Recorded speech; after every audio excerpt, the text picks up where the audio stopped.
yung pagtatamnan na naman natin, oh. Oh. Oh, DIY. Recycled mineral water bottle. Ayan, oh, diba? Okay, ayos. Bali tatlo yung butas nito, oh. Tatlong ano na yan. Tatlong vegetables na yan. Napuno. Lagyan natin ng ano butas dito. Sa mga gilid-gilid nila.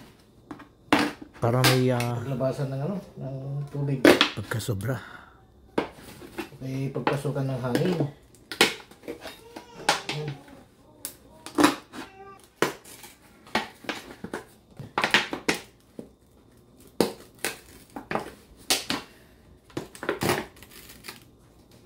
Yan. Oh, ito na. Oh. May mga butas na. Pa yung isa, oh.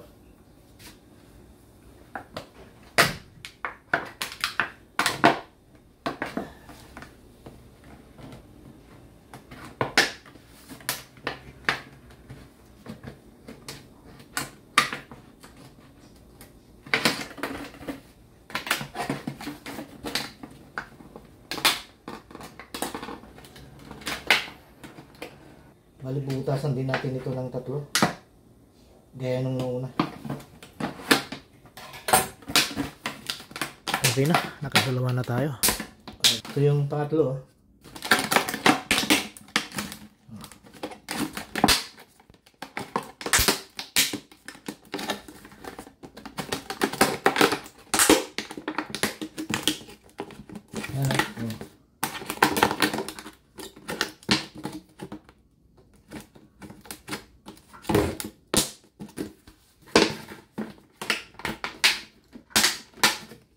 Tatlong butas.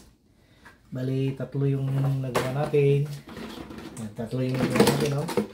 Tatlong butas. Bali, siyam na butas lahat-lahat. Kaya siyam na tanim ang may tatanim natin dito sa mga recycled container na ito.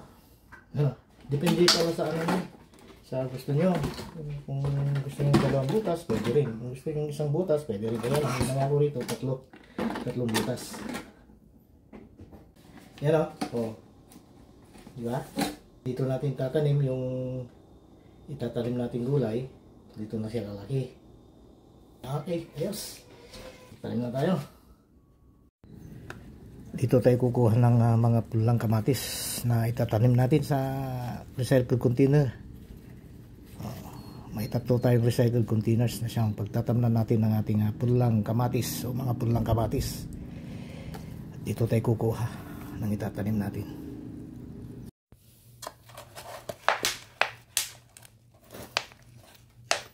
Lagyan natin ng ano ito, butas. Yan, yan. Oh. Lagyan natin ng butas. Ayun siyang pagtatamnan natin ng ano, kamatis.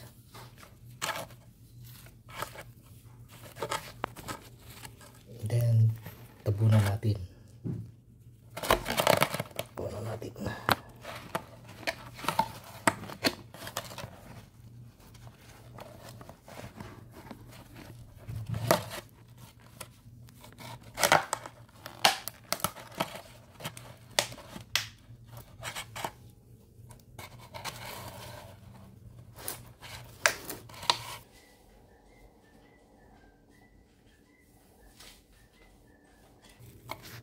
O yan, ayos.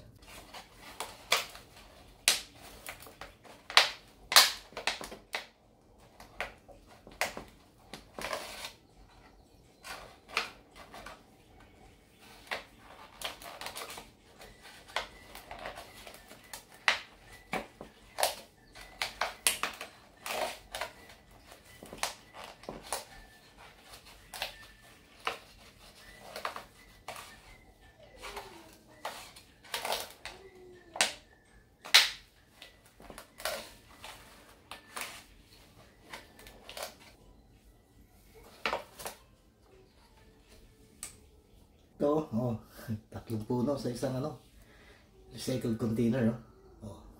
Tatlong puno ng kamatis.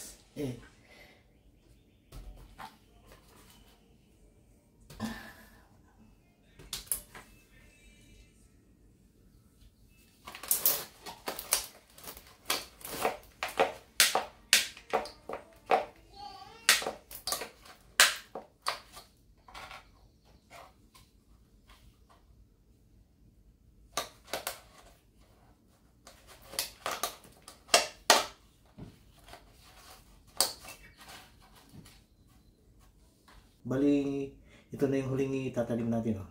Last na itatanim natin. Isang container na lang yung tinatamnan natin. At bali, ito yung pinakahuling pulo ng kamatis na itatanim natin. Oh. Yan.